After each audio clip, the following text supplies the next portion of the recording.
Hello, Radhe Radhe. कैसे हो आप सब? आई होप आप सब अच्छे होंगे और मैं भी अच्छी हूँ। ब्लॉग कुछ शूट किया नहीं था क्योंकि अभी सिर्फ सफाइयाँ चल रही हैं घर में।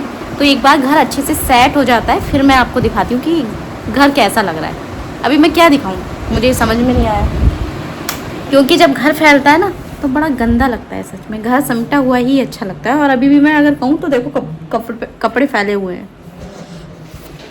अभी थोड़ा सा रूटीन हम लोगों का चेंज हुआ है तो मैं जल्दी ही शेयर करूँगी सुबह से रात तक का रूटीन कि मेरा क्या रहता है।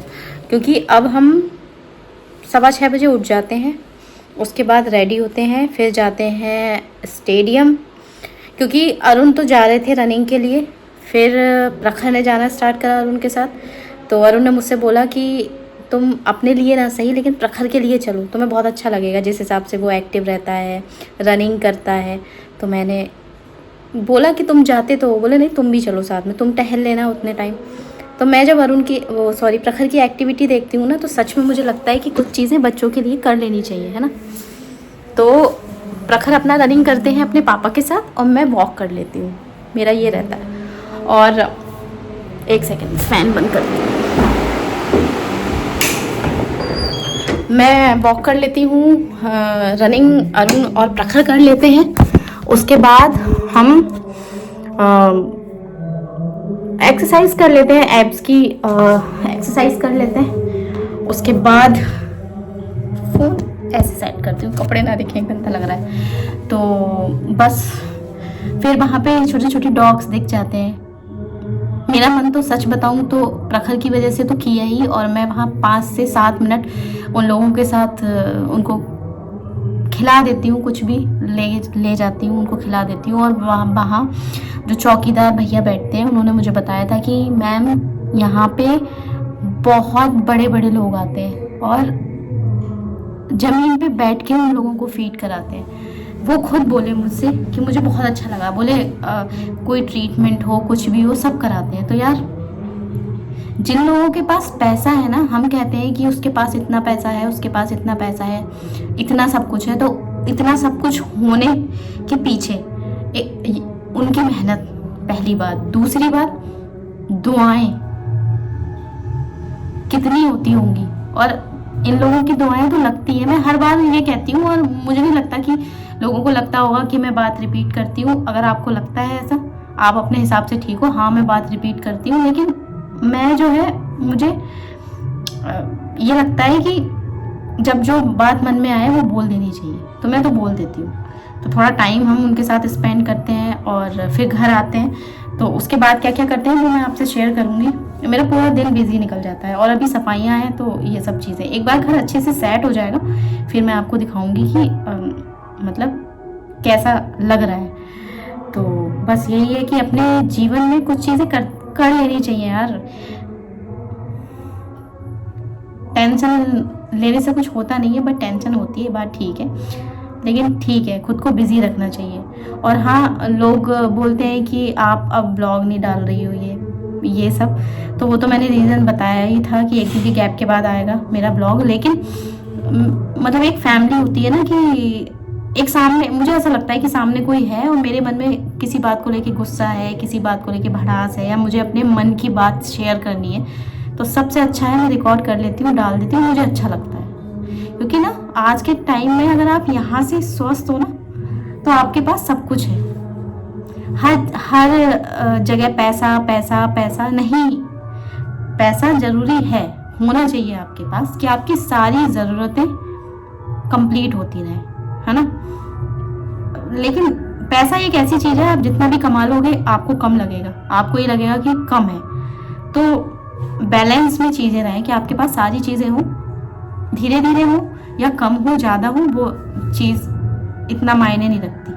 आप अपनी बात किसी से शेयर कर रहे हैं, आपको अच्छा लग रहा है, आप हल्का फील कर रहे हैं, बस यही है। तो मुझे तो अच्छा लगता है आप लोगों से बात शेयर करके। बस मेरा ब्लॉगिंग का मैंने यही बोला, मैंने काफ़ी बार बताया कि बस कोई होना चाहिए कि मैं जिससे अपनी बात शेयर कर पाऊँ। और जितने भी लोग देखते हैं मुझे, कम देखते हैं ज़्यादा देखते हैं, जिसके पास कोई ना हो तो उसके पास अगर 15 लोग भी है सुन रहे हैं उसकी बात, तो बड़ी लगेगी ना। तो बस यही है, बाकी जो जैसा भगवान प्लान करके बैठे हैं मेरी लाइफ के लिए, तो उनसे अच्छी प्लानिंग तो मैं कर ही नहीं सकती ना। और मैं अगर प्लानिंग कर भी लूँगी तो करेंगे तो भगवान वही जो उनको बेस्ट लगेगा। तो मैं तो सारा सब कुछ भगवान पे छोड़ देती हूँ कि आपको जैसा ठीक लगे आप वैसा करना। और मांगती तो मैं उनसे कभी कुछ नहीं हूँ, बस यही है कि हाँ, कान पकड़ के सॉरी हर रोज़ मेरा नियम है, माफ़ी मांगती हूँ मैं कि बस कोई गलती अगर मुझसे हो जाए तो प्लीज़ मुझे माफ़ कर दीजिएगा, बस यही है। तो मैंने सोचा मैं थोड़ी सी बातें कर लूँ आपके साथ। तो अभी जो रूटीन मेरा नया स्टार्ट हुआ है मैं बहुत जल्द जो है शेयर करूँगी आपसे।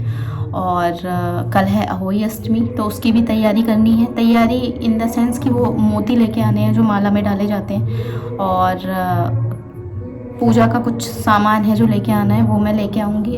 क्योंकि अरुण के पास तो बिल्कुल टाइम नहीं है, वो सीधे जिम जाते हैं, जिम से फिर घर आते हैं, तो मुझे लेके कहीं जाएंगे। मैं अपनी स्कूटी उठाऊंगी और खुद ही चली जाऊंगी अकेले, कोई दिक्कत नहीं है। तो बस ये लाइफ ऐसी कट रही है और आगे भी ऐसी कट जाएगी।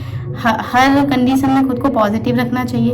और अगर आप अंदर से नेगेटिव हैं भी, है ना, तो दूसरे को हमेशा अरुण मुझसे एक चीज़ कहता था कि हमेशा अपनी मुट्ठी को ना बंद रखना चाहिए, कभी किसी के सामने खोलना नहीं चाहिए मुट्ठी को। तो मैं कहती थी ऐसा क्यों? वो कहता था कि कभी भी जीवन में कितनी भी परेशानी हो या कुछ भी हो, वो खुद हैंडल करना चाहिए, दूसरे को नहीं बताना चाहिए। कि जब आप अपनी कुछ बातें शेयर कर देते हो तो मौका जब आता है और एक टाइम में अगर आपकी उस इंसान से नहीं पट रही है या कुछ भी है, तो वो ताने के तौर पे सामने आ जाती है। तो मैं तो यही नियम अपना चुकी हूँ अब कि मैं कभी कोई बात किसी से शेयर नहीं करती हूँ, किसी से भी नहीं। मैं अपने घर में भी किसी से शेयर नहीं करती, दीदी से भी शेयर नहीं करती। क्योंकि दो तरीके के लोग होते हैं आपकी लाइफ में, एक होते हैं कि जो मौके का फ़ायदा उठा के उस चीज़ को यूज़ करें, और दूसरे ऐसे होते हैं जो टेंशन लेते हैं। तो मेरी दीदी टेंशन लेती है अगर कोई बात मैं उनसे शेयर कर दूं, तो इसलिए मैं उनसे भी शेयर नहीं करती। बहुत हेल्दी बात होती है हमारी दीदी से। तो आसपास के लोग भी डिपेंड करते हैं कि आपके पास अगर पॉजिटिव लोग हैं ना, जो आपको समझाने वाले हैं, जो आपको कुछ अच्छा बताने वाले हैं, तो बहुत अच्छी बात है ये कि आपकी लाइफ में कोई है। और बातें शेयर करने के लिए तो मैं आपसे बातें अपनी शेयर कर ही लेती हूँ। तो बस यही है। तो चलिए मैं अपने ब्लॉग को करती हूँ यहीं पे एंड। ब्लॉग क्या, ये मैंने बस मेरा मन कर रहा था आज थोड़ा सा उदास लग रहा था। मतलब कोई दिन ऐसा जाता है ना, अच्छा नहीं लगता। आज वही डे है कि मुझे अच्छा नहीं लग रहा, पता नहीं क्यों, कोई वजह भी नहीं है। मैं सच बताऊँ अगर आपको तो कोई वजह ऐसी नहीं है, लेकिन हाँ आज अच्छा नहीं लग रहा। जिम में भी मेरा मन नहीं था किसी से बात करने का, और अच्छा नहीं लग रहा, पता नहीं क्यों। ऐसा आप लोगों के साथ भी होता होगा ना कि आपको अच्छा ना लगे, कोई पूछे क्यों, क्या हुआ है, फिर ये बोलो हुआ कुछ नहीं है। होता है यार कभी कभी। तो मैंने सोचा मैं आपसे बात कर लूँ। अब मैं अपना काम कंटिन्यू करूँगी। आपने देखा पीछे कितने सारे कपड़े फैले हुए हैं। तो चलिए आप अपना ध्यान रखिए, मस्त रहिए, स्वस्थ रहिए और हमेशा मुस्कुराते रहिए।